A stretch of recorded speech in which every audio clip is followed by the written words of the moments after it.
शांत शांत व्हा. पाणी पिता का तुम्ही? पाणी पिता का? रिलॅक्स. बर, काय झालं ग?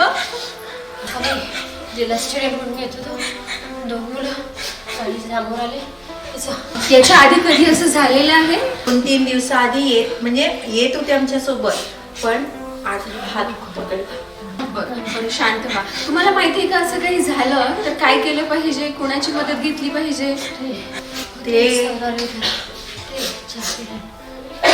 ठीक आहे, आपण ना जिल्हा चाइल्ड हेल्पलाईनला फोन करू आणि त्यांना सांगू, ते आपल्याला आवश्यक ती मदत करतील. ठीक आहे. Hello, 1098 child helpline.